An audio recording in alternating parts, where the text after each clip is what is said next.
కవిత్రయ విరచిత శ్రీమదాంధ్ర మహాభారతము ఉద్యోగపర్వము చతుర్థాశ్వాసము కూతికర్త తిక్కన సోమయాజీ 1275 1260 సంవత్సరముల మధ్య ప్రచురణ తిరుమల తిరుపతి దేవస్థానములు 2013వ సంవత్సరము వీడియో చేసినవారు కంచి త్యాగరాజులు 2023వ సంవత్సరము శ్రీమదాంధ్ర మహాభారతము ఉద్యోగపర్వము చతుర్థాశ్వాసము హరిహరనాథ శోభావంతమైన తులసి చిగుళ్ల మాలిక యొక్క నల్లని కాంతి పొత్తుచేత తెల్లని పునుకదండ గరుడ పచ్చల సామ్యం పొందినదే తన విశేషమైన దీప్తిచేత నీ వెడల్పైన ఎడమ రొమ్మును నీలంగా చేస్తున్నది స్వామి. వచనము శ్రీమదాంధ్ర మహాభారతము ఉద్యోగపర్వము చతుర్థాశ్వాసము శ్రీకృష్ణుండు కుంతి ఇంటికిం జని యాయమతో మాటలాడుట. స్వామి హరిహరనాథ అవధరించుము. వైశంపాయన మహర్షి జనమేజయ మహారాజుతో ఇట్లా అన్నాడు. వాసుదేవుడు ఆ విధంగా సభ నుంచి నిష్క్రమించగానే ఆశ్చర్యపడి గాంధారీదేవి లోపలినగర్కు వెళ్లిపోయింది. కౌరవులందరూ బంధుమిత్ర సహాయులతో కూడి తనను వెంబడించగా శ్రీకృష్ణుడు ముఖం చిన్నపుచ్చుకొని కక్ష్యాంతరాలు దాటాడు. అక్కడ రథసారథి అయిన దారుకుడు తేరినొగల పైనుండి మూర్ఛిన చేతులు నీటల ప్రదేశంలో చేర్చి తనను కనిపించుకున్నాడు.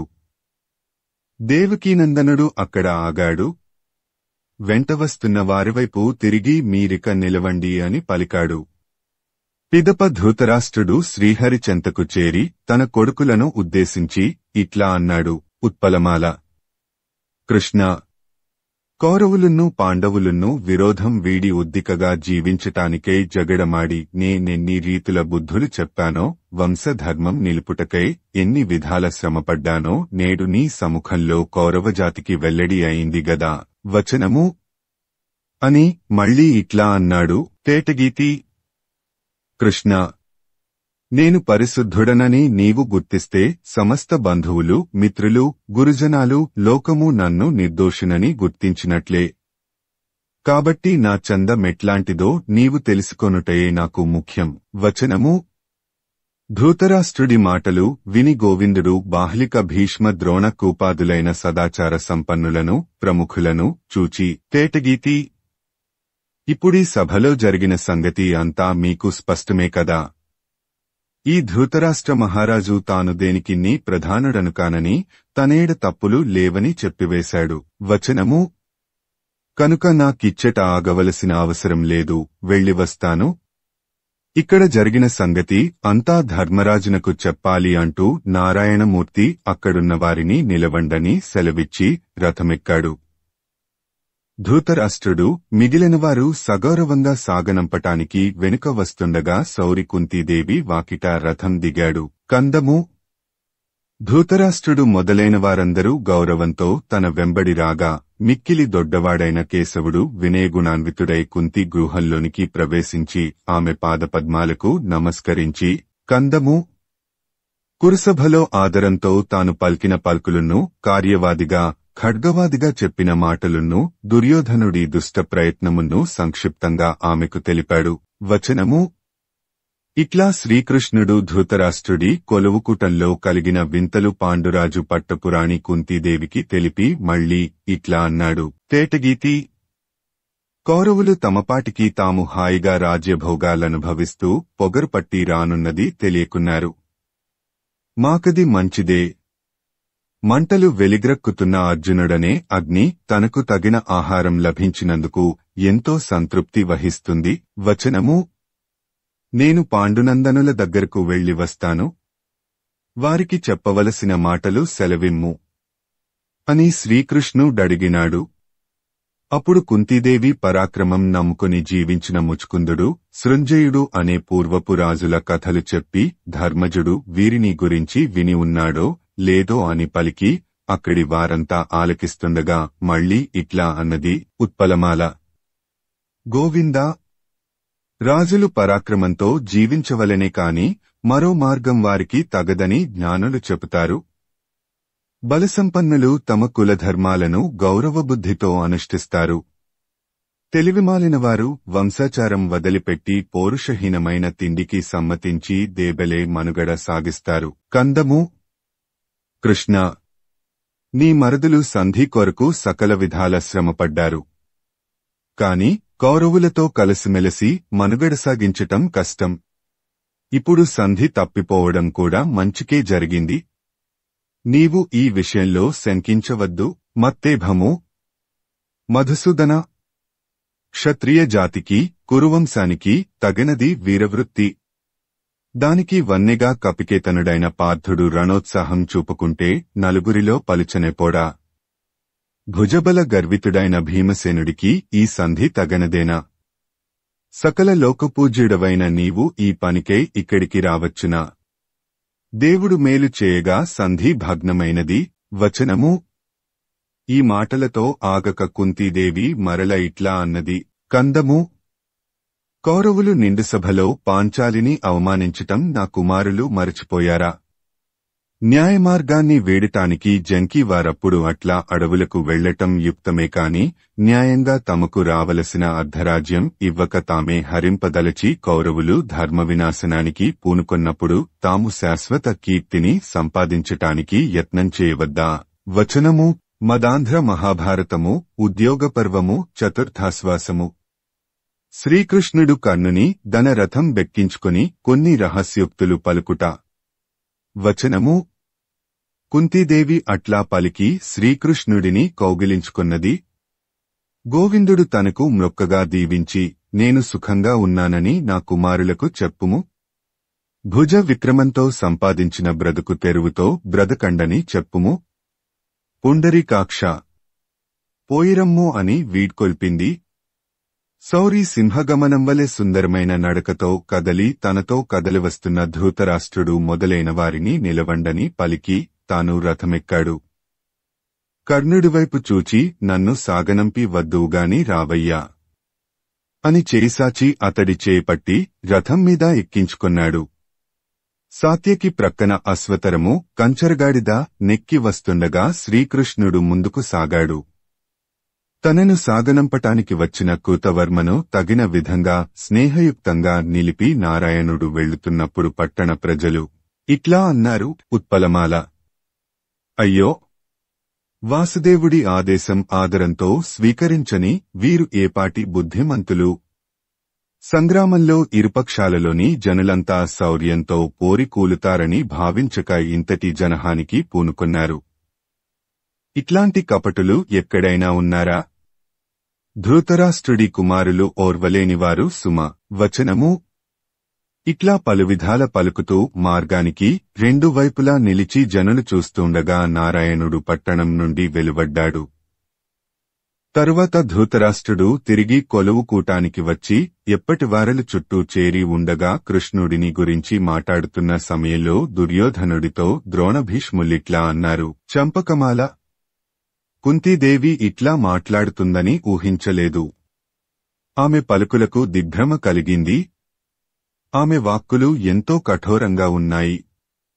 ఆమెయు ధర్మస్వరూపుడైన శ్రీకృష్ణుడును పని అనుకూలపడేటట్లు పలుక నేర్చినవారు. ఈనా డిట్లావారు సాహసోక్తులాడారు.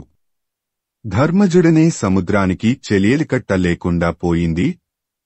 ఈ విషయంలో మనం చేయగలిందేమిటో తోచటం లేదు. వచనము. భీష్ముడు ద్రోణుడు మళ్లీ దుర్యోధనుడితో ఇట్లా అన్నారు. శార్దూల విక్రీడితము. దుర్యోధన, ఆలోచింపగా మాకు తోచిన కర్తవ్యం ఇది. నీవు ధర్మాసక్తితో వెళ్లి సత్కీర్తిశాలి అయిన ధర్మజుడిని దర్శించి జనులు మెచ్చేటట్లు శాంతితో ఈ కురుకులమంతటినీ సంరక్షించుకొమ్ము. ఇక ఔద్ధత్యం ఏమాత్రం కూడదు. కడకు దుహకం పాలు కాకుండా వేగరమే కదలిపోయి శ్రీకృష్ణుడిని కలిసికొమ్ము. వచనము. భీష్మద్రోణుల మాటలకు దుర్యోధనుడు మొగం కోపంతో మండుతూ ఉండగా సమాధానం చెప్పకుండా ఉన్నాడు. అప్పుడు వారిద్దరూ తమ పీఠాల నుంచి తటాలున లేచి సుయోధనుడివైపు చూచి, కందము. దుర్యోధన, మా మాటలు వినుము. మేము సంసారపు ఆవలి తీరం చేరినవాళ్లం. ఇట్లాంటి మేము పోరాటానికి భయపడతామా?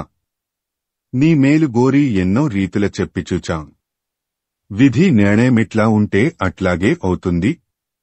ఇక మేము వెళ్ళి వస్తాం అని పలుకుతూ కందము. భీష్మద్రోణులు వెళ్లగానే ధృతరాష్ట్రుడు అభ్యంతర గృహానికి వెళ్లిపోయాడు.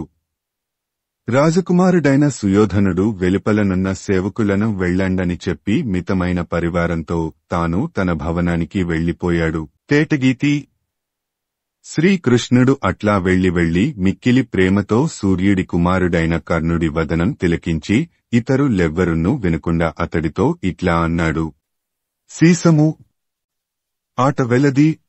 కర్ణ, నీవు పెద్దలను సేవించినవాడివి, ధర్మం బాగుగా తెలిసినవాడివి. నే చెప్పేది చక్కగా వినుము. కన్యకగా ఉన్నప్పుడు కుంతీదేవి దివ్యమైన మంత్ర మహిమచేత మార్తాండుడి వరం వలన నిన్ను కన్నది. అందుచేత నీవు పాండురాజుకు పెద్ద కుమారుడవు. ఇది ధర్మసమ్మతం. ధర్మజుడు ఆతడి తమ్ములు నీవు తమకు అన్నవని నాచేత తెలుసుకొని నీ పాదాలకు నమస్కరించి పుత్రమిత్ర బంధు సేనాసహితంగా కొలిచి రాజ్యభారం వహించటానికి నీకు పట్టం కట్టుతారు. ఆ రీతిగా నీవు రాజ్యపదవిలో ప్రకాశించగలవు. కనుక నాతో కలిసి వారి దగ్గరకు రమ్ము. వచనము. కర్ణ, నిన్ను పాండవ సామ్రాజ్యానికి అభిషిక్తుడిని చేస్తాను. నీవు అభిషిక్తుడవై రథమెక్కి నగరంలో ఊరేగునప్పటి మహోత్సవంలో యువరాజై ధర్మజుడు నీకు వింజామరలు వీస్తాడు. భీమసేనుడు తెల్లగొడుగు పట్టుతాడు. అర్జునుడు రథసారథ్యం వహిస్తాడు. పాంచాల యాదవ పాండ్య మాత్స్య మహిపతులు మొదలైన రాజులందరితో నకుల సహదేవులు అభిమన్యుడు మొదలైన కుమారవర్గం చేరగా మేమందరము గుంపుగా నిన్ను పరివేష్టించి వస్తాము. ఇట్లా దేవేంద్ర వైభవంతో మహనీయుడవే మహిమండలాన్ని పరిపాలించుము అని పలికి మళ్ళీ ఇట్లా అన్నాడు. కందము. కర్ణ, ద్రౌపది 5 మందితో పాటు నిన్ను 6వ భర్తగా ఆప్యాయంతో స్వీకరిస్తుంది. సుకృతాత్ముడవైన నీవు రవంతేని భేదభావం లేక సంతోషంతో పాండవులను కలుసుకొనటానికి రమ్ము. వచనము. కర్ణ, నీవు పాండవులతో చేరితే కుంతికిన్ని తక్కిన సకల బంధువులకు స్నేహితులకు సంతోషం కలుగుతుంది అని శ్రీకృష్ణుడనగా విని రాధేయుడు నారాయణుడితో గుట్టుగా ఇట్లా అన్నాడు.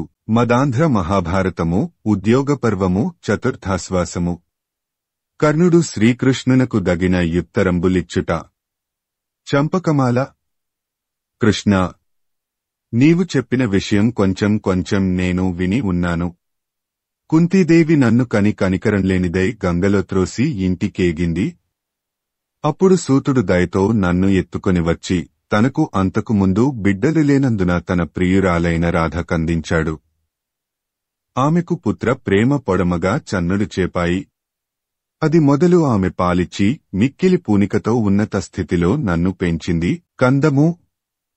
తమ శరీరములందు నా మలమూత్రాదులు ఇంకిపోగా పరమాదరంతో నన్ను కన్నకుమారుడిగా ఆ సూత దంపతులు ఇంతకాలం ఈ శరీరాన్ని పరిపోషించారు. కందము.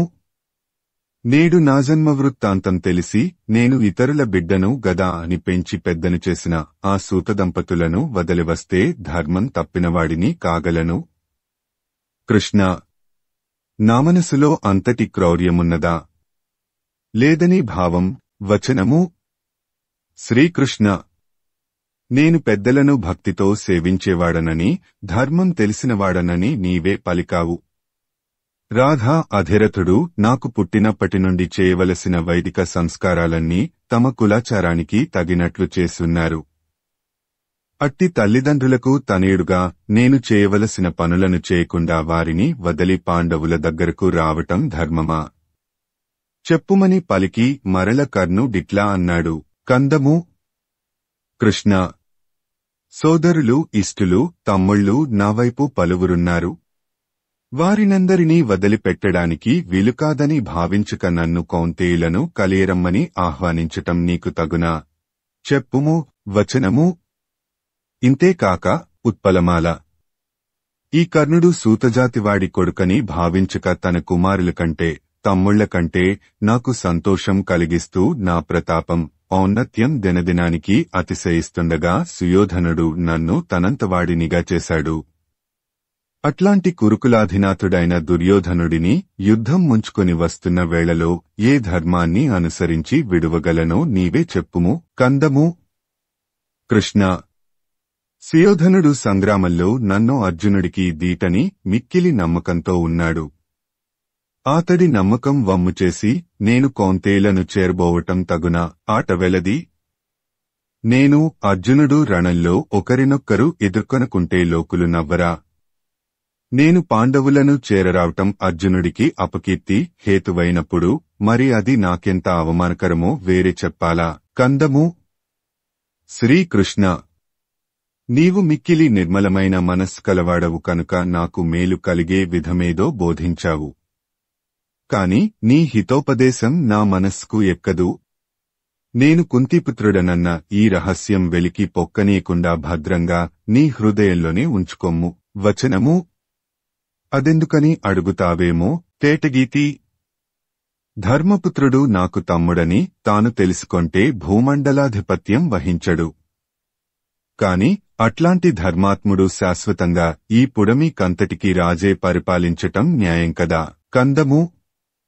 కృష్ణ: ధర్మజుడు తన తమ్ములు నలుగురు హోత, ఉద్గత, అధ్వర్యువు, బ్రహ్మ అని యజ్ఞం చేయించే యాజకులు కాగా ఈ పని ఇట్లా చేయండి అని యజ్ఞకర్మలోని గుణదోషాలను కనిపెట్టి చెప్పే ఉపద్రష్టవు నీవు కాగా కౌరవులనే పశువులను విశసించి సంప్రీతితో రణయజ్ఞం చేస్తాడు. వచనము. కృష్ణ: ధర్మజుడు యుద్ధ యజ్ఞం చేసే ధర్మక్షేత్రమైన కురుక్షేత్రంలో మా వంటి వారంతా ఉత్తమగతులు పొందుతారు అని కర్ణుడు పలుకగా విని శ్రీకృష్ణుడు ఇట్లా అన్నాడు: మత్తేభము, కనికరంతో నేను పలికిన పలుకులు గైకొనుకున్నావు. అహంకారం దుహకాన్ని కలిగిస్తుంది సుమా. అర్జునుడిపై ద్వేషం వహించిన నీకు అతడితోటి పోరాటంలో పరాజయమో ప్రాణహానియో ఈ రెంటిలో ఒకటి తప్ప విజయం సంప్రాప్తించదు. పలువురుకు చేటుకాలం దాపురించి ఉండగా నీ మనసు శాంతి వహించగలదా? కందము. గాంధీవం అక్షయ తూనీరాల జంట, అమోఘమైన దివ్యశరాలు, అపార భుజ విక్రమం తనకు తోడే ఉండగా, తన రథం తోలుతూ నొగలపై నేనుండగా భయంకరంగా చెలరిగిన అర్జునుడిని కయ్యంలో ఎదుర్కొనటానికి నీకు శక్యం కాదు. వచనము. సర్వవిధాల పాండవేలే జయిస్తారు. ఆ విషయం అట్లా ఉండని నీవు హస్తినాపురికి వెళ్లి ఇప్పుడే దుర్యోధనుడికి, భీష్మ ద్రోణులకు, మీకు సాయపడవచ్చిన రాజులందరికీ చెప్పుము. ఈ నెల అంత చలి, వేడిమి లేక పూలతో పండ్లతో కూడి, ధాన్యంతో నిండి, తేలికగా పచ్చిక, వంట చెరకు దొరుకుతుండగా పెంపారుతున్నది. 7-8 రోజులలో అమావాస్య వస్తుంది. అది పుణ్యతిథి. ఆనాడు యుద్ధం ప్రారంభం కావాలి అని శ్రీకృష్ణుడు చెప్పాడు. అందుకు కర్ణుడు శ్రీకృష్ణుడితో ఇట్లా అన్నాడు: కందము. శకునాలు, కలలు భావియుద్ధ సూచకాలే ఉన్నాయి. అందుచేత కురుపాండవులకు పోరు జరుగుతుంది. ఆ పోరాటంలో ధర్మజుడికి గెలుపు కలుగుతుంది. ఆ విషయం నాకు తెలుసు. నీవు వేరే చెప్పటమెందుకు? వచనము. కృష్ణ: అందువలననే కదా నేను పాండవుల వద్దకు రానని చెప్పుతున్నాను అని పలికి కర్ణుడు ఇంకా ఇట్లా అన్నాడు: కందము. ఈ సంగ్రామానికి శకుని, నేను, దుశ్శాసనుడు కారణభూతులం. ఇది నిజం. వారిద్దరు పాండవేలను కలిసినప్పుడు గదా నేను వారిని కలవవలసి ఉంటుంది. వారు, నేను కౌంతేయులను కలవటం అసంభవం. వచనము. శ్రీకృష్ణ: కురుపాండవులకు ఏర్పడనున్న ఈ సంగ్రామమనే సముద్రాన్ని తుదముట్టనిది విజయనే ఇక్కడ నిన్ను దర్శిస్తాను. లేదా కూలి వీరస్వర్గం చేరి పరమేశ్వరుడవైన నిన్ను చూస్తాను. నాకిక సెలవిప్పించుమంటూ స్వామిని కర్ణుడు కౌగిలించుకున్నాడు. వెన్నుడు అట్లాగే వెళ్ళుమని అనుమతి నీయగా రాధేయుడు రాజీవాక్షుడి రథం నుండి దిగి కనకరత్నమయమైన తన తేరెక్కి హస్తినాపురికి తిరిగి వెళ్లాడు. అచ్యుతుడు అంతవరకు దవ్వులనున్న సాత్యకిని తన రథమెక్కించుకుని సారథి అయిన దారుకుడితో పదపద రథాన్ని పోనిమ్మని చెప్పి సొబగైన దర్పంతో వెళ్లాడు. అట్టి సమయంలో విదురుడు దుహకంతో పాండును పాలుడి పట్టపురాణి కుంతీదేవి గృహానికి వెళ్లి ఆమెతో ఇట్లా అన్నాడు: ఉత్పలమాల, అయ్యో! కౌరవవంశమనే సాగరం ఇంకిపోయేటట్లుగా యుద్ధం తటస్థించింది. కౌరవులలో ఒక్కడైనా శ్రీకృష్ణుడి హితబోధ మన్నించలేదు. అర్జునుడు అసహాయశూరుడు. అతడొక్కడే తామందరినీ వాడి బాణాలనే అగ్ని చేత దహించి వేయగలడు. ప్రసిద్ధికెక్కిన పాండవుల శక్తి సామర్థ్యాలు ఎట్లాంటివో వీరికి ఇంతకు మునుపు తెలియనివి కావుగదా. తేటగీతి. పాండుకుమారులు అన్ని కష్టాలు అనుభవించినప్పటికీ చుట్టాలను నాశనం చేయటానికి ఇష్టపడక సకల విధాల శాంతినే అభిలషించారు. అట్టి మహనీయులకు దుర్మార్గులైన కౌరవులు తోడబుట్టువులైనందుకు ఇట్లాంటి బాధలు కలిగాయి. వచనము. విదురుడు పాండవుల కేర్పడిన యుద్ధాందోళన గురించి ఇట్లాంటి మాటలతో తన దుఃఖం వ్యక్తమయ్యేటట్లు పలుకుతూ కొంచెం సేపు కుంతి గృహంలో నిలిచి పిదప తన నివాస ప్రదేశానికి వెళ్లాడు. అట్లా విదురుడు వెళ్లిన తరువాత కుంతి తన మనసులో ఇట్లా ఆలోచించింది. మత్తేభము. తమ చుట్టాలను రాజ్యసంపదకై చంపటం ఉత్తమ ధర్మమవుతుందా? యుద్ధం చేయటం దుఃఖరహిత కార్యం కాదుగదా. ద్రోణ భీష్మ కూపకర్ణుల వీరావేశాలు మాన్పటం తక్కువ యత్నంతో జరిగేవి కావు. ఆ ద్రోణ భీష్మ కూపకర్ణులలో ఆ సూర్యపుత్రుడి మనస్సెప్పుడూ భీమాదుల మీద కోపంతో మండిపోతుంటుంది. కురుసేనలోని తదితర యోధులకు యుద్ధం చేయాలనే అభిలాష లేదు. వచనము. కుంతీదేవి ఇట్లా పలురకాల ఆలోచించింది. కర్ణుడికి ఆతడి జన్మ వృత్తాంతం చెప్పి తన తోబుట్టువుల మీద ప్రేమ కలిగిస్తాను. అట్లా సోదరుల మీద ప్రేమ జనింపజేస్తే యుద్ధం చేయవలెననే పట్టుదల మానుకొంటాడు కదా అని భావించి అతడి దగ్గరకు వెళ్లాలని నిశ్చయించుకొన్నది. కర్ణుడు అనుష్ఠానార్థం గంగానదికి వెళ్లాడని విని తానక్కడికి వెళ్ళింది. ఆ సమయంలో కర్ణుడు జపం చేస్తున్నాడు. మెల్లగా వెళ్లి అతని వెనుక కుంతి కూర్చున్నది. కొంచెం సేపటికి తన జపం పూర్తి కాగానే కర్ణుడు కనులు తెరచి నాలుగువైపుల కలయజుచాడు. కుంతి కనిపించింది.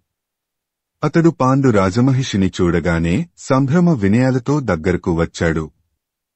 తన సూత గోత్రం రాధేయ నామధేయం చెప్పి ఆమెకు ప్రణమిల్లాడు. నీవిక్కడికి ఏమీ పనిమీద వచ్చావో, నేను చేయవలసిన పని ఏమిటో సెలవిమ్మని అడిగాడు. ఆమె రహస్యంగా కర్ణుడితో ఇట్లా అన్నది. సీసము, తేటగీతి, మదాంధ్ర మహాభారతము, ఉద్యోగపర్వము, చతుర్థాశ్వాసము. కుంతీదేవి కరుణకు నతండు తన పుత్రం డగుట దెలుపుట. వత్సా, నా మాట వినుము. నీవు సూతకులంలో జన్మించినావనటం అబద్ధం. నేను మా తండ్రి కుంతి భోజుడి గృహంలో కన్యగా ఉన్నప్పుడు గొప్ప మంత్ర బలంతో భాస్కరుడిని నా చెంతకు రప్పించాను. అతడు వచ్చి సంతోషంతో అనుగ్రహించగా నీవు నాకు జన్మించావు. కావున ధర్మ ప్రకారం నీవు పాండురాజు కుమారుడివే. అట్లాంటి నీవు పరుల సేవలో పడి ఉండటం తగదు. నీవు కురువంశశ్రేష్ఠుడవు. ధర్మజాదులైన నీ తమ్ముళ్లకు, సుయోధనాదులైన కౌరవులకు నీవు తగిన దొరవు గనుక ఈ పుడమినంతా నీవే పాలించుము. కర్ణుడు రాధా తనయుడన్న హీనస్థితి నీకెందుకు? కందము. కుంతీదేవి అట్లా అనగానే ఆమె చెప్పింది నిజం. నీవు ఆమె చెప్పినట్లు నడుచుకొని వర్ధిల్లుము. ఇది నీకు మేలు అనే వాక్యం కర్ణుడు వింటుండగా సూర్యబింబంలో నుండి వెలువడింది. తేటగీతి. సూర్యుడు చెప్పిన మాట విని కూడా కర్ణుడు మారని మనస్సుతో ధైర్యం అవలంబించి తల్లితో ఇట్లా అన్నాడు. నీవు చెప్పింది సత్యమే అయినప్పటికీ నేనొకటి చెబుతాను. చిత్తగించుము. కందము. క్షత్రియులకు తగిన సంస్కారాలకు నేను నోచుకొనేటట్లు నీవు చేయలేదు. ఇప్పుడు ఇహపర సుఖాలు కలిగించుట కొరకై నేను పుత్రుడనని నీ వెంట రావటం తగునా? నీవే చెప్పుము. వచనము. సూర్యభగవానుని ప్రసాదంచేత నా జన్మ దూషించదగనది కానప్పటికీ పరమ రహస్యంగా ఉన్నది. దీనిని ఈనాడు వెల్లడి చేయటం మనకేమంత మంచిది? మంచిది కాదని భావం. అది కాక ఆట వెలది. పలుమాటలెందుకు? పార్థుడి పరాక్రమం ప్రసిద్ధమై ఉండగా నేను కుంతితనయుడిని, భానుడి వరప్రసాదం వల్ల జనించిన వాడిని అని చెప్పుకొంటూ అతడిని చేరబోతే లోకులు నన్ను భయపడి పాండవులను చేరబోయాడని అనక మానరు. కందము. దుస్తర విరోధులనే సముద్రాన్ని నన్ను తెప్పగా చేసుకుని ఈది గట్టు చేరవలెననే విశ్వాసంతో ఉన్న ఆ కురుపతిని అవసర సమయంలో వదిలివేయటం నాకు ధర్మం కాదు. ఆయన వల్లనే నేను ప్రసిద్ధికెక్కాను. కందము. కౌరవుల తిండి తిని జీవిస్తున్నవారు, వారికి సాయపడటానికి ఇది తగిన సమయం. ఎంత విశ్వాసం లేనివారైనా యుద్ధం మొదలయ్యేటప్పుడు తమ పక్షాన్ని వదిలివస్తారా? ఇట్లా చేస్తే తోడ్పాటు చూపవచ్చిన రాజులు మనలను నిందించరా? వచనము: నేను దుర్యోధనుడి కొరకు తప్పక నీ కుమారులతో పోరాడుతాను. ఉత్పలమాల: నీ మాట ఎంత ధర్మయుక్తంగా ఉన్నప్పటికీ నా నిశ్చయమింతే, ఇక మారదు. నీవు ఈ కార్యభారం మీద నా దగ్గరకు వచ్చావు. కపటం లేక చెబుతున్నాను. ధర్మజాదులు నా చేతికి దొరికితే నేను వారిని చంపను. అర్జునుడి మీద నాకు క్రోధం మెండు. వాడు తటస్థపడితే మాత్రం చంపి తీరుతాను. ఆట వెలది. అర్జునుడి చేతిలో నేను చావటం కూడా కీర్తికరమే. నేను పోయినప్పుడు అతడితో కూడా నీకు 5 మందే కొడుకులు. అతడు పోతే నాతో కూడా నీకు 5 మందే అవుతారుగాని 6 మంది కొడుకులనటం ఇక మానుకొమ్ము. చంపకమాల. కర్ణుడట్లా పలుకగా కుంతి హృదయంలో దుఃఖమతిశయించగా ఇట్లా అన్నది, ఇది భగవత్ సంకల్పం. ఎట్లాగూ దీనిని తప్పించ శక్యం కాదు. నీవు సాటిలేని సత్యం ప్రకాశించేటట్లు పలికిన పలుకులు మరచిపోవద్దు. నీ 4 తమ్ములను చంపక వదిలిపెట్టుము. యుద్ధం చేసి అర్జునుడిని సంహరించటానికి నేను అంగీకరించాను. ఆట వెలది. కుంతీదేవి ఆ విధంగా పలికి కర్ణుడిని కౌగిలించుకున్నది. అతడు అలాగే అని పలికి ప్రేమతో ఆమెకు నమస్కరించాడు. తరువాత వారిద్దరూ తమ తమ నివాసాలకు సంతోషంతో వెళ్లిపోయారు. వచనము: శ్రీకృష్ణుడు తగిన ప్రయాణాలతో హస్తినాపురి నుండి కదలి అపప్లావ్యానికి వచ్చి అక్కడ ధర్మజుడి పూజలందుకున్నాడు. భీముడు మొదలైనవారు, విరాటుడు, ద్రుపదుడు మున్నగు అర్హులైనవారు తనను దర్శించగా వారినందరినీ మెచ్చుకున్నాడు. సభలో ఆసీనుడై ధర్మరాజుతో ఇట్లా అన్నాడు: తేటగీతి. దుర్యోధనాదులు పొగరుతో కన్నుమిన్ను కానుకున్నారు. న్యాయంగా మాటాడే మాటలు విని సంధి చేయటానికి వారెందుకు అంగీకరిస్తారు? తమ బలం ఎదిరి బలం ఎరిగినవారైతే వారు ఆనాడు సభలో అంతంత నీచకృత్యాలకు పాల్పడతారా? వచనము: అని అక్కడున్న వారంతా వింటుండగా తాను హస్తినాపురికి వెళ్లి వచ్చిన పని తీరంతా తెలిపి దారి బడలిక తొలగించుకునేందుకు కమలాక్షుడు తన నివాసానికి వెళ్లాడు.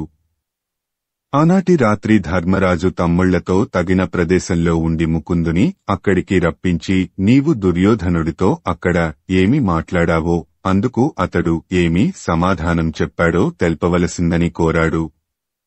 అందుకు శౌరి ఇట్లు అన్నాడు: మదాంధ్ర మహాభారతము, ఉద్యోగపర్వము, చతుర్థాశ్వాసము. శ్రీకృష్ణుడు ధర్మరాజునకు గౌరవసభం బుట్టిన విశేషంబు దెలుపుట. కందము: ధర్మజ, వారికి మీకు యుద్ధం జరగకుండేటట్లు, స్నేహం కలిగేటట్లు, ఏది ఉభయులకు సుఖం కలిగిస్తుందో, ఏది మేలు చేస్తుందో, ఏది సత్యమైనదో దానిని వారికి విస్పష్టంగా తెలిసేటట్లు న్యాయం తప్పక వచించాను. తేటగీతి. అనేక విధాల పలుకుతున్న నా పలుకులన్నీ చీదకన్నువేసి చూస్తూ తన చెవులలో చొరనీయక వంకర జవాబులు చెబుతూ దుర్యోధనుడు నన్ను గేలిచేశాడు. అతడాడిన మాటలు మీకు చెప్పి లాభమేముంది? కందము: శ్రీకృష్ణుడి పలుకులు విని ధర్మజుడిట్లా అన్నాడు: గోవిందా. దుర్యోధనుడు అట్లా వంకర మాటలాడుతున్న వేళ ధృతరాష్ట్రుడు సముచితంగా పలుకలేదా? భీష్ముడు, ద్రోణుడు, విదురుడు, సభలోనున్న ఇతరులైన పెద్దలు తగిన విధంగా మాటాడలేదా? కందము: ధర్మరాజు అట్లా ప్రశ్నించగా శ్రీకృష్ణుడు ఇట్లా అన్నాడు: మంచి మనసుతో ధృతరాష్ట్రుడు చక్కగా పలు విధాల చెప్పినప్పటికీ ఆ మాటలను ఆదరంతో దుర్యోధనుడు విన్నవాడు కాడు. అందుకు విరుద్ధంగానే పలికాడు. సీసము. తేటగీతి. శంతను మహారాజు పవిత్ర వంశం అంతరించకుండా చిగిరించిన క్రమం, ధృతరాష్ట్రుడు పుట్టుగ్రుడ్డియే ఉండగా పాండురాజు సామ్రాజ్యమంతటినీ తానే పరిపాలిస్తూ అంధుడైన అన్నను భక్తితో కొలిచి ఉండటం, కురువంశానికెల్లవన్నే కలిగేటట్లు మీరు దిక్కులన్నీ జయించి గడించిన సంపదనంతా కపటద్యూతంలో వారు అపహరించటం, సత్యం తప్పక నీవు ప్రతిజ్ఞాకాలం 13 ఏండ్లు ధర్మయుక్తంగా గడపడం, మీ తండ్రి పుడమి పాలు మీకు ఇవ్వదగ ఉండటం, న్యాయం వదలి మీ రాజ్యభాగం కూడా హరించదలిస్తే కౌరవులందరూ నాశనమవుతారని సభలోని పూజ్యులంతా మోమోటపడకుండా చెప్పారు. కందము సభలోని పెద్దలంతా ఏమాత్రం విసుగుకొనకుండా చెప్పవలసనదంతా చెప్పనే చెప్పారు. కాని దుర్యోధనుడు వారి మాటలకు సంకటపడుతూ, తమ్ముళ్ళు, కర్ణుడు యుద్ధంలో తనకు సాయపడటానికి వచ్చిన రాజులు తన్ను అనుసరించగా సభ నుండి లేచి వెళ్లాడు. వచనము ఇట్లా కుటలబుద్ధితో కొడుకు సభలో నుండి లేచి వెళ్లగా ధృతరాష్ట్రుడు గాంధారిని కొలువుకుటానికి పిలిపించి, కందము అటు పిమ్మట ధృతరాష్ట్రుడు విదురుడిని పంపి దుర్యోధనుడిని మరల సభకు పిలిపించాడు. గాంధారి తన కుమారుడు సంధికి సమ్మతించేటట్లు తన మాటలలో శోకం, ప్రేమ, ఉపాయం నెలకొనగా చెప్పింది. వచనము ఎవరు ఎన్ని విధాల చెప్పినప్పటికీ వారి మాటలు మన్నించక దుర్యోధనుడు తన పక్షంలోని వారినంతా కురుక్షేత్రానికి తరలిపొండని ఆజ్ఞాపించాడు.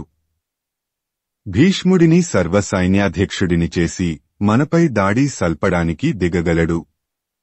ఇది కౌరవుల నిర్ణయం. నేను నా శక్తి మేరకు మంచి చెప్పాను. అంతేకాదు, నారదాది మహర్పులు సుయోధనుడికి నీతులు గరిపేటట్లు చేశాను. ఎవరేమి చెప్పినప్పటికీ అతడు దారికి రానందున నేను కోపం తెచ్చుకొని బెదిరించి, అవమానించి, తిరస్కరించి, చులుకన చేసి కార్యసాఫల్యం కోసం ఎంతో ప్రయత్నించాను. కార్యం చెడిపోతుందేమోనని మళ్లీ శాంతవచనాలు పలికాను. ఇంత చేసినా దుర్యోధనుడు అసక్త దుర్జనత్వానికి పాల్పడగా అప్పుడు అమానుషాలైన కొన్ని అద్భుత మాయలు అక్కడ ప్రదర్శించాను. అన్ని విధాల పొత్తు కొరకు పొరలగలంత మేర పొరలాడాను. కాని ఆ దుష్టచిత్తుడు దుర్యోధనుడు ఏ విధంగానూ చక్కబడక మాత్సర్యంతో తనకు ఎన్ని బాధలు వచ్చినప్పటికీ యుద్ధం చేస్తాడేగాని మీకు రాజ్యభాగం మాత్రమివ్వడు. కౌరవుల పట్ల దండోపాయం తప్ప మరేదీ కొరగాదు.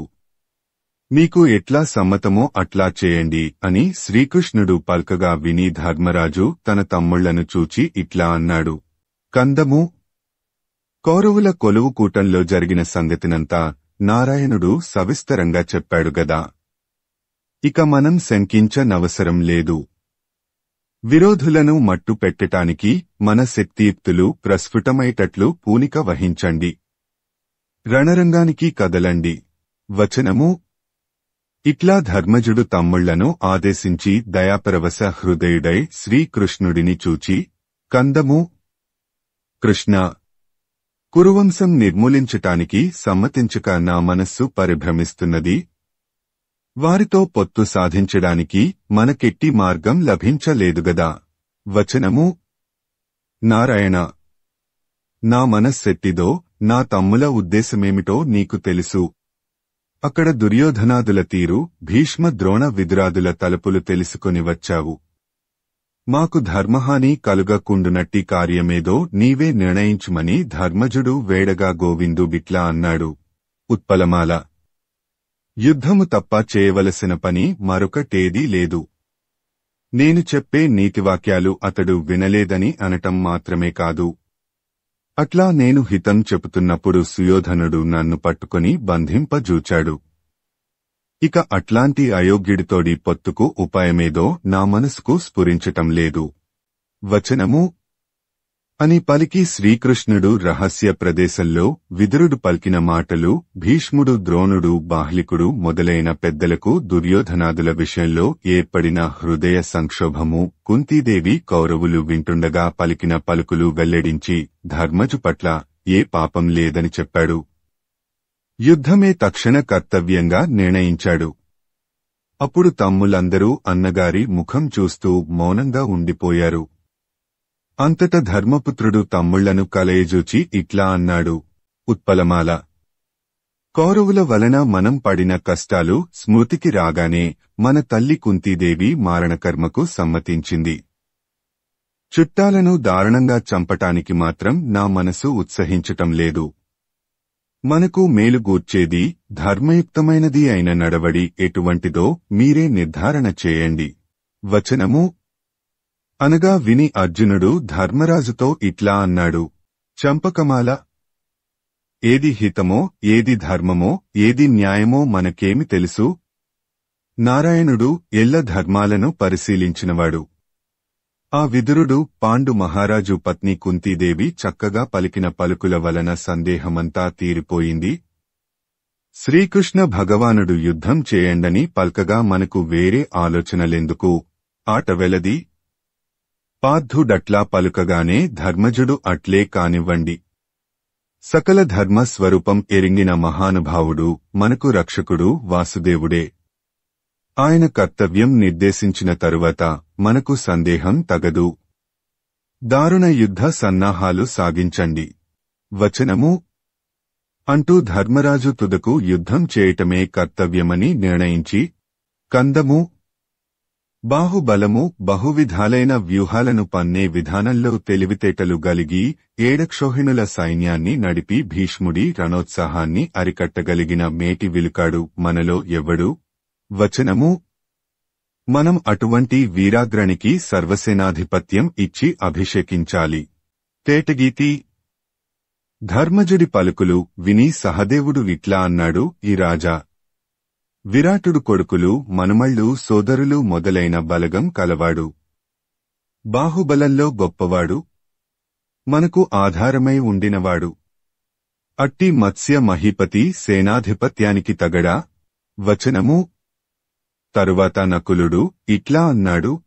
చంపకమాల, పరివారం, గొప్పతనం, ప్రతాపం, భుజవీర్యం అధికంగా కలవాడు, కార్యఖడ్గవాదాలకు తగిన అనేక మార్గాలు ఎరిగినవాడు, ద్రోణ భీష్ములేందు కోపం కలవాడు, మొక్కవోవని కడిమగలవాడు అయిన ద్రుపద మహారాజును నీ సేనలకు అధిపతిని చేస్తే ఎట్లా ఉంటుందో ఆలోచించు.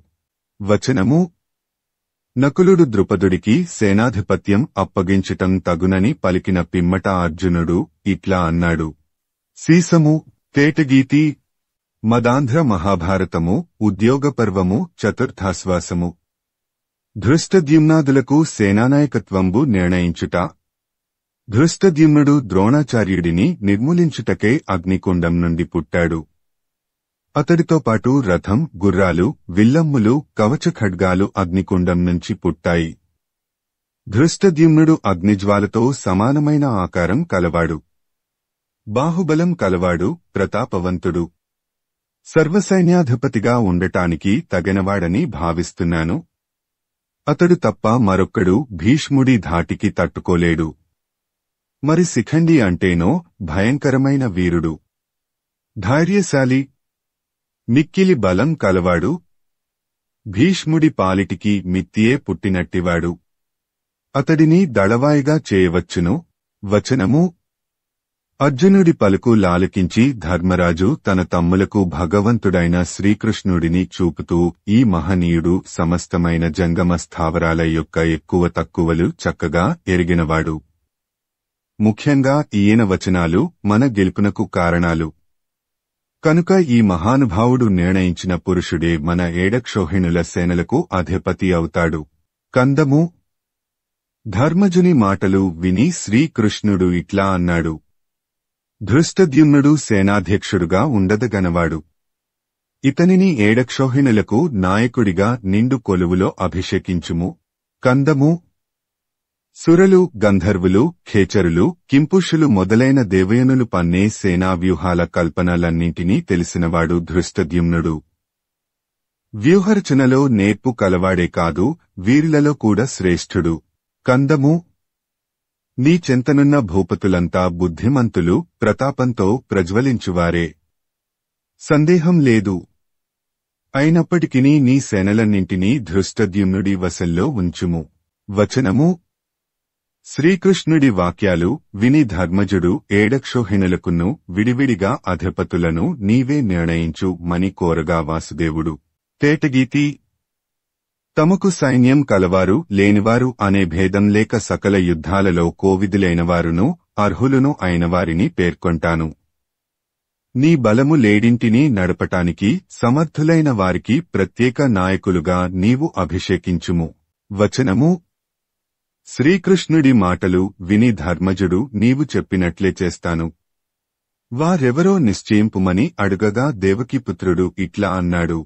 సీసము తేటగీతి గొప్ప పరాక్రమరాశి అయిన ద్రుపదుడు, మానవాతీత ప్రతాపంగల విరాటుడు, శత్రువులకు భయం కలిగించే స్వరూపంగల సాత్యకి, మిక్కిలి శౌర్యవంతుడైన జరాసంధుడి పెద్ద కుమారుడగు సహదేవుడు, యాదవులలో ఉత్తముడును ధైర్యవంతుడును అయిన చేకితానుడు, గొప్ప వైభవాలకు నెలవైనవాడు, భుజబలం కలిగినవాడు, శిశుపాలుడి నందనుడు అయిన ధృష్టకేతువు, యుద్ధములందు మిక్కిలి ఆసక్తిగల శిఖండి బలసంపన్నులు, ఉపాయశాలులు, నీయేడ ప్రేమగలవారు, చాలా గొప్పతనంగలవారు, సాహసోపేతులు.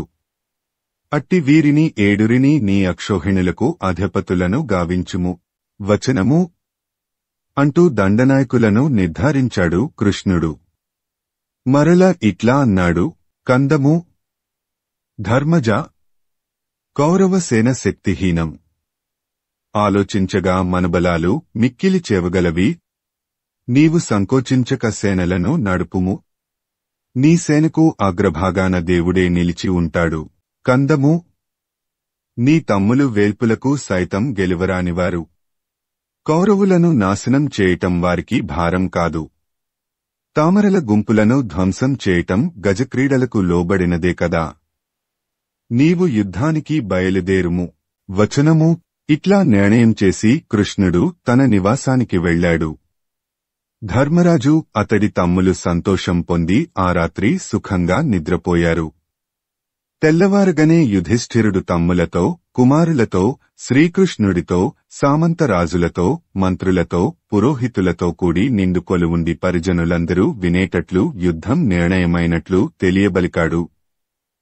తన వారలతో తగు మాటలాడి సమున్నత వైభవంతో శ్రీకృష్ణుడు ఆజ్ఞాపించిన విధంగా ద్రుపదుడు మొదలైన వారిని వేర్వేరుగా అక్షోహిణులకు నాయకులను కావించాడు.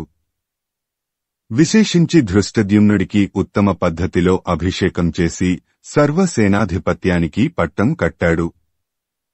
పిదప ఆ 8 మందిని మిగిలిన రాజులను చూచి ప్రియవచనాలతో వారిని శ్లాఘించి, కౌరవులతో యుద్ధం చేయటానికి కురుక్షేత్రానికి మనం తరలి వెళ్ళుదామని చెప్పి వారినందరినీ అర్జునుడికి చూపి ఇట్లా అన్నాడు. ఉత్పలమాల అర్జున, ఎల్లవేళలందునూ ఎల్లతావులందునూ క్రమ్ముకొని వీరందరినీ కంటిని రెప్పవలె కాపాడుతూ, పనులన్నింటినీ పరిశీలిస్తూ గురునివలె హితం గరుపుతూ, వీరి తాత్పర్యం మన్నిస్తూ కర్తవ్యం సల్పుము. ఈ పరమ పురుషుడే నీకు రక్షకుడు, శుభాలు అనుగ్రహించగలడు అని శ్రీకృష్ణుడిని చూపాడు. వచనము ఈ విధంగా గాంభీర్య మాధుర్య గుణధురీణుడైన ధర్మజుడు ఉత్తమ ప్రభువుల మనస్సులు ఆరాధించి సకల జనులకు అంగీకారమయ్యేటట్లు యుద్ధం చేయటానికి పూనిక వహించినవాడే పరమ సంతోషంతో ప్రస్థాన భేరీ మ్రోగించండని ఆజ్ఞాపించాడు. సీసము తేటగీతి ధర్మజుడి యుద్ధ ప్రయాణ భేరీ యొక్క దారుణమైన కఠిన భాంకారం వ్యాపించగా మిక్కిలి ఎండకాసినప్పుడు మట్టి ముద్దలతో పెట్టిన పచ్చి గోడల మాదిరి టిక్కులు బ్రద్దలయ్యాయి. తెర్లిన ఎసరు నీళ్లవలె సముద్రాలు అంతకంతకు ఉప్పొంగి గట్లమీదికి పొర్లిపారాయి. పడవపై అమర్చి గాలికెత్తిన తెరచాపవలే ఆకాశమంతా నిండిపోయింది. ఇంద్రుడి వజ్రాయుధపు వ్రేటుకు భయపడి సప్తకుల పర్వతాలు ఆక్రోశిస్తున్నవో అన్నట్లు ప్రతిధ్వని చెలరేగింది. కుమ్మరివాడి చక్రం మాదిరి భూమి గెరగిరా తిరిగింది. పటంలో లిఖించబడిన బొమ్మలవలే సకల ప్రాణులు నిశ్చలంగా నిలిచిపోయాయి. మదాంధ్ర మహాభారతము ఉద్యోగపర్వము చతుర్థాశ్వాసము. పాండవులు కౌరవులతోడి యుద్ధంబునకు వెడలుట. వచనము ప్రయాణభేరి మ్రోగగానే యుద్ధయాత్రకు సమస్త సైన్యాలు దండనాయకులతో సంసిద్ధమయ్యాయి. ఆ మరుసటి రోజు ఉత్పలమాల మహావైభవంతో పెళ్లికి వెళ్లే విధంగా పాండుకుమారులు తాము తమ పుత్రులు శ్రీకృష్ణుడు అతడి తమ్ముడైన సాత్యకి సుందర విలాసాలు సొంపారే తీరున అలంకారాలు కావించుకొని సంతోషకళలు మొగ్గలు తొడుగగా వీరుల యొక్క త్వరతో గూడిన గొప్ప దర్పంతో పాంచాలి ఉన్న ప్రదేశానికి అందరూ వెళ్లారు. వచనము ఈ విధంగా పాండుకుమారులు పట్టపురాణి అయిన ద్రౌపదితో వెళ్లి వస్తామని చెప్పి ఆమె దగ్గర వీడ్కోలు పొందారు. పాంచాలి మున్నగు ముత్తైదువల చేతులలోని మంగళాక్షతలు స్వీకరించి భూసురులిచ్చే దీవెనలు గ్రహిస్తూ మంగళ పాఠకుల యొక్క పద్యాలు ఆలకిస్తూ శుభసూచకాలై ఎదురుగా వస్తున్న మంగళ వస్తువులను వీక్షిస్తూ తమ దేహములందు కలుగుతున్న శుభ నిమిత్తాలను కనుగొని మెచ్చుతూ తరలి వెళ్లే సమయంలో కందము, శంఖాలు, బాకాలు మొదలైన మంగళవాద్యాల సమూహం గగనతలం నిండగా విజయసూచకమై ప్రభువైన ధర్మజుడి మ్రోలమ్రోగింది. కందము తన మనుమడు కురుక్షేత్రానికి పయనం కాగా అతడి యుద్ధయాత్రను అంగీకరించటానికి అమృత కిరణుడైన చంద్రుడు వచ్చాడేమో అన్నట్లుగా కుంతి తనేళ్లలో తొలుతటి వాడైన ధర్మపుత్రుడి ఎదుట మిక్కిలి ధవడకాంతితో గొడుగు ప్రకాశించింది. వచనము ఆ సమయంలో ఆ ధర్మరాజు కందము బట్టువారు గారవంగా తన చెంతకు జేరి స్తుతించగా వజ్రాలు పొదుగుటచేత కాంతులినే వింజామరలు ఇరుపార్శ్వములందు ఆవరించగా ధర్మరాజు రథాన్ని అధిరోహించాడు. వచనము అటు తరువాత సీసము, తేటగీతి, వాసుదేవుడు తన వక్షస్థలంలో వనమాల విరాజిల్లుతుండగా తెల్లని గుర్రాల నోటి కళ్ళెములకు తగిలించిన పగ్గాలను చేత ధరించి రథం నొగల మీద కూర్చొని ఉన్నాడు. రథం మీద హనుమధ్వజం రెపరెపలాడుతోంది. రథకాంతులు దిక్కుల వ్యాపిస్తున్నాయి. ఇంద్రదత్తమైన తన మకుట దీప్తులు రోదసీ కుహరమందు సందులేక నిండిపోయాయి. గాంధీవం, అక్షయ తూనీరద్వయం తన కుడి ఎడమ భుజాలకు క్రొత్త సొమ్మురుకాగా వికసించిన ముఖంతో ఫల్గునుడు మెల్లగా వచ్చి ఒక ప్రక్కగా నిలిచి తనను కనబరుచుకొని నరేంద్రుడైన ధర్మజుడికి నమస్కరించాడు. దేవదేవుడైన శ్రీకృష్ణుడి పాంచజన్య శంఖం కంటే ముందుగానే పార్థుడు దేవదత్తమనే తన శంఖాన్ని ఒత్తాడు. శార్దూల విక్రీడితము. భీమసేనుడు, నకుల సహదేవులు, అభిమన్యుడు, అపపాండవులు హర్షంతో గద మొదలైన ఆయుధాల యొక్క మిక్కుటమైన స్వచ్ఛ కాంతులు వెలుగుతుండగా రథాల యొక్క మనోహర శోభలు అతిశయిల్లగా శంఖాలు పూరిస్తూ చనుదెంచి ధరణీవల్లభుడైన ధర్మజుడిని దర్శించారు. సైన్యాగ్రభాగానికి అందం, గౌరవం సమకూరుస్తూ నిలబడ్డారు. కందము తక్కిన రాజులను, వీరగ్రామణులను మిక్కిలి భయంకరంగా రణసన్నాహకలితులై తాము ధరించిన ఆభరణ కాంతిపుంజంతో ధర్మజుడిని నలువైపుల సింగారిస్తూ నిలిచారు. వచనము అప్పుడు ధృష్టద్యుమ్నుడు ధర్మనందనుడికి అభిముఖంగా వచ్చి కందము ధృష్టద్యుమ్నుడు ధర్మరాజుకు సాగలపడి నమస్కరించి రణదర్పం మేరుమీరగా అశ్వము నధిరోహించి విలాసగమనంతో సేనలకు ముందున్నవాడై ప్రతాపదీప్తితో ప్రజ్వలించాడు. వచనము ధర్మరాజు రమణీయ భయానకంగా యుద్ధ సన్నద్ధుడైనాడు. శుభశకునాలను గైకొంటూ నడచాడు. ఆ సమయంలో ఆయా రాజుల సేవకులు బండ్లు మొదలైన ప్రయాణ సాధనాలు, డేరాలు మొదలైన కావలసిన సకల వస్తువులు సమకూర్చుకొని బయలుదేరారు. అట్లా కదలిపోతున్న విశాలమైన ఆ దండు సముద్రమే కాపురం పెట్టటానికి కురుక్షేత్రానికి తరలిపోతున్నదా అన్నట్లుంది. ఇట్లా వెళ్లి ధర్మపుత్రుడు కురుక్షేత్రాన్ని సమీపించాడు. మునీశ్వరుల ఆశ్రమాలకు, దేవాలయాలకు ఎట్టి అలజడి కలుగకుండా వాటికి దూరంగా దండు నడిచింది. అట్లా యుధిష్ఠిరుడరిగి గడ్డి వంట చెరకు జలం సమృద్ధిగా లభించే చదునైన ఒక ప్రదేశంలో హిరణ్వతి అనే పేరుగల ఒక పవిత్ర నది ఒడ్డున ఆగాడు. అది దండు విడియడానికి తగిన చోటుగా నిర్ధారణ చేశాడు. తేటగీతి హిరణ్వతి నది తీరాన దండు దిగుటకు గుర్తుగా శ్రీ మహావిష్ణువు పాంచజన్యమనే తన శంఖాన్ని పూరించాడు. ధర్మజుడు అనంత విజయమనే శంఖాన్ని, అర్జునుడు దేవదత్తాన్ని, భీముడు పౌండ్రమనే శంఖాన్ని, నకులుడు సుఘోషాన్ని, సహదేవుడు మణిపుష్పకాన్ని పూరించగా యుద్ధం చేయవచ్చిన ప్రభువులందరూ మగటిమి చాటే తమ తమ వీరశంఖాలను ఊదారు. వచనము ఒక అందమైన ప్రదేశంలో రాజగృహం, తగిన తావులందు సకల జన నివాసాలు, గజశాలలు, అశ్వశాలలు చూడటానికి సొగసుగా ఉండగా దండు దిగింది. ధృష్టద్యుమ్నుడు పాండవ స్కంధావరం చుట్టూ తిరిగి దానిని సురక్షితం కావించి వచ్చాడు. ధర్మజుడు, అతని తమ్ములు, ప్రభువులు, సమస్త పరిజనులు అర్హ విధాల ఆయా తావులలో ఉన్నారు. నానావస్తు సమగ్రులతో మిక్కిలి దొడ్డదైన ఆ పాండవ స్కంధావారం సమున్నతాకారంతో భాసిల్లింది. ఇక హస్తినాపురంలో కందము వేగులవారి వలన పాండవులు దండు విడిసినారని విని తానేమీ విననివాడి మాదిరి దుర్యోధనుడు తన ఆకార స్వభావాలందు ఏ మార్పు లేనివాడై పెద్ద సభలో రాధేయుడు మొదలైన వారితో అహంకార మతిశయించగా ఇట్లా అన్నాడు. కందము, శ్రీకృష్ణుడు తాను వచ్చిన పనిని మనం అనుకూలంగా నెరవేర్చినందువలన మనమీద కోపంతో వెళ్లి పాండవులకు క్రోధం కలిగించే మాటలు చెప్పుతాడు. చంపకమాల.